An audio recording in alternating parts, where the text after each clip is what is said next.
So there's this general named, I think Mark Milley is his name, and he was at some committee hearing, and he made the argument that, listen, it's important to teach racial stuff in our school system, including critical race theory is the big thing that the right is flipping out over, even though it's only a collegiate level course. Nobody's learning it in elementary school or middle school or high school or whatever. But he basically said something along the lines of, when you look at what happened on January 6th, there's effectively a backlash because the white population feels like they're losing power, they're losing control, and the changing demographics are scaring them. And so it manifested in a sort of white nationalist terrorism in a way. Now, is there some truth in that narrative? Yes, there is some truth in that narrative. It's not a coincidence Trump was the guy who said, the Mexicans, they're criminals, they're rapists. I assume some are good people.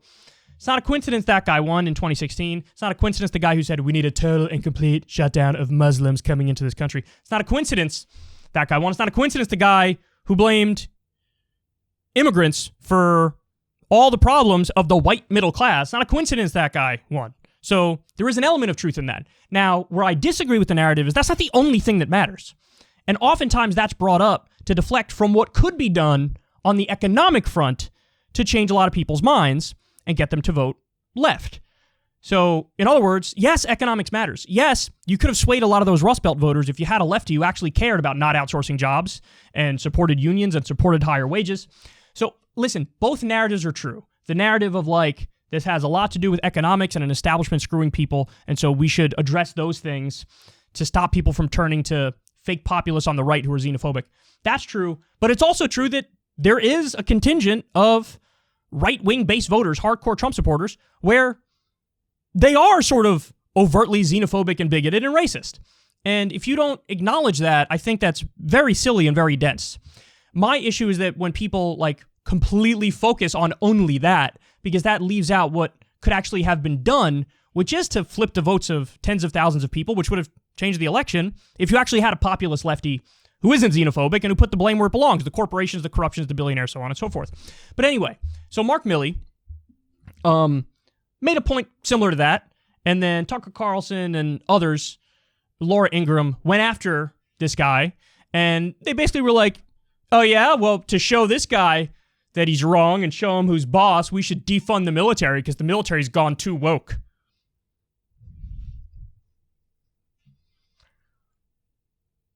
Based? So, listen, let me be clear. When people say defund, I do think that sounds a little bit more like abolish. And obviously, I don't want to abolish the military. Obviously, I don't want to abolish all police.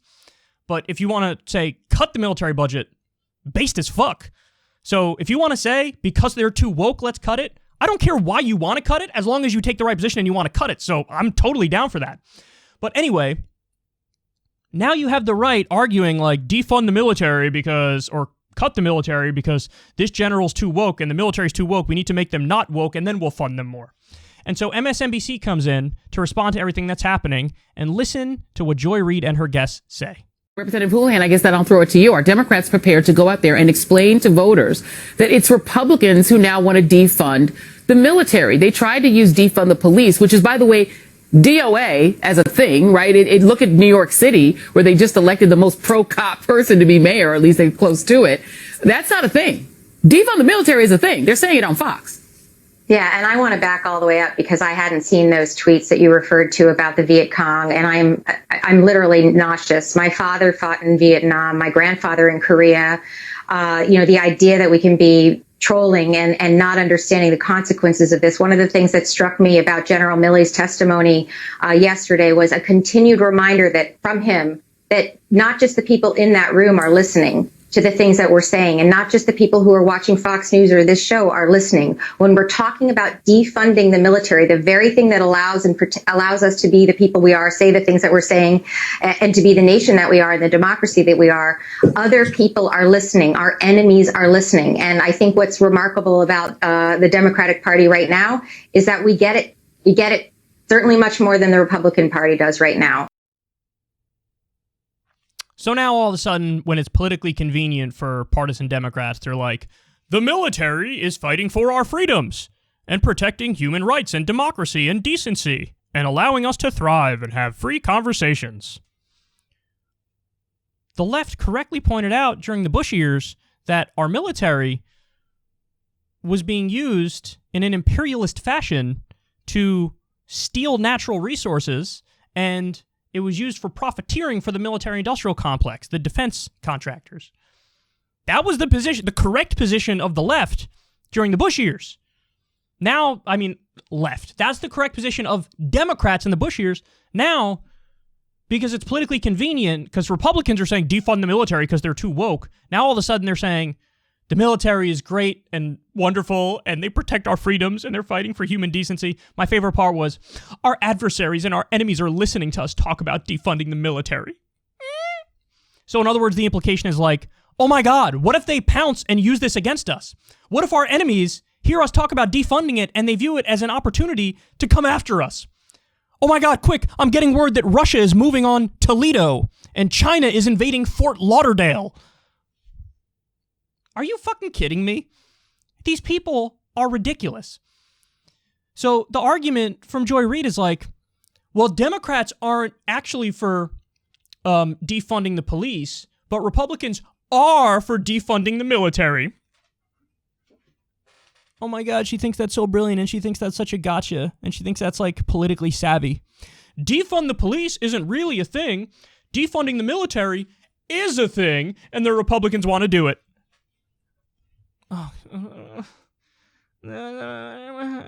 So now the dumb idea among partisan hack Democrats on MSNBC is police good, military good. They're trying to like out-patriotism the right in the same way that during Russiagate, Democrats were like, the FBI is a wonderful institution and they would never say things that are misleading or wrong. Yeah, of course.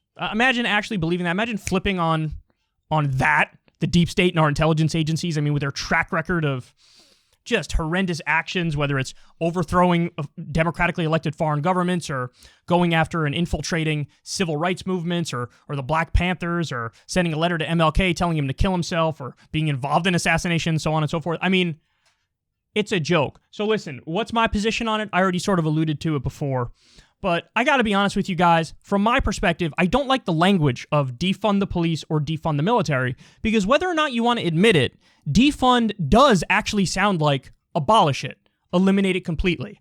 And if you poll the idea of abolishing or eliminating completely the police or the military, my guess is you're going to be above 80% of the American people are going to say no. Probably over 90% of the American people are going to say no, and they're also going to laugh at you and think it's ridiculous. So I don't like the phrasing, defund, but if we just change it to what the actual proposals are, like cut the military and cut the police budgets, on that I say, hell yeah, absolutely, that's a no-brainer. That's a no-brainer. Now, by the way, in some ways, I'm actually tough on crime, because I'm only soft on crimes that I don't think should be crimes. So like all nonviolent drug offenses, free everybody who's locked up for those, change the laws immediately so that nobody gets arrested for a nonviolent drug offense from here on out. I'm only soft on crimes that shouldn't be crimes. So all nonviolent stuff, free them, and change the laws immediately. But on crimes that should be crimes, rape, assault, murder, grand larceny, whatever, I'm not soft on those. I'm sort of tough on those. But you could still be tough on those crimes and cut police budget, because police budgets are colossal at the moment. Colossal. And they don't do the things that you would hope that police are doing with that. So yes, you should cut police budgets, and you should do what the activists are saying, which is like take the money and redirect it into programs to, for example, help homeless people, help people with mental health issues who normally, you know, somebody would show up, a cop would show up with a gun and a badge, and it could escalate and somebody could die. Give it to people who are trained experts in that field, who can communicate with somebody going through some sort of a mental breakdown. And so the first line of defense isn't somebody who might end up accidentally killing these people. The first line of defense is somebody who's sympathetic, who can get the situation under control. And so, yes, do that. So cut the military budgets, reduce the military budget, reduce the police budget. I don't even need to get into the specifics of the military one, because it's obvious. We spend more than the next 10 biggest nations combined, and most of them are our allies.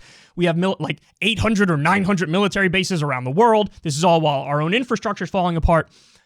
Cut the police budgets and cut the military budgets, and that's the reasonable position. But simply because of political, tribalist, partisan hack games, now MSNBC's position is like, defunding the police is bad. I guess they'd even say cutting the police budgets is bad, by the way. That's what they seem to be implying here. And defunding the military is bad. And again, the implication is sort of like even cutting it is probably bad. So now it's yay police all day long and yay the military all day long, simply because they want to score some cheap partisan brownie points. This is the kind of commentary I just can't stand. It drives me fucking crazy. It drives me crazy because there's no core in this conversation. The core of the conversation on MSNBC is elected Democrats good, Republicans bad. That's what everything boils down to. And I'm not letting the right skate on this. They've never said anything about cutting the military or defunding the military at all until now. And the reason why they're like, oh, maybe we should do that is because they're saying the military's too woke. So torture, endless war crimes, bombing babies, supporting dictators, the list goes on. That's totally cool. They never had a peep of disagreement over that. So they're also partisan hacks. So Fox News is just Republicans good, Democrats bad. MSNBC is just Democrats good, Republicans bad. Nobody actually has a position on the fucking issues. On the issues. Well, again, that's why you come here. And that's what my job is. So I just told you my position. I would definitely reduce police budgets and reform the police. I definitely cut the military budget and reform the military so that we actually use it for defensive purposes and not for imperialism and the military-industrial complex and things of that nature. So it's just, I don't know how anybody could enjoy this kind of commentary because it's just so dull and stale and you're operating at just a low IQ frequency. Like, it's just embarrassing. It's embarrassingly simplistic. And the fact of the matter is, very few people are watching it. I mean, listen, I can't talk. You know, I'm here on YouTube. The algorithm has really, really kicked my ass in many ways. So unfortunately, not nearly as many people are watching this as used to be able to watch it. And that's a shame. Our stuff isn't recommended to new people that much. So far be it from me to criticize numbers. But listen, if you're on MSNBC and you're on CNN and you have a captive audience and you're getting obliterated by Fox News, that's just embarrassing. If you put me on MSNBC, it doesn't matter what fucking time slot you give me, I'd eventually beat Fox News in my time slot, without a doubt. So, I mean, it's just embarrassing. And so nobody really is watching MSNBC or CNN, and I understand why.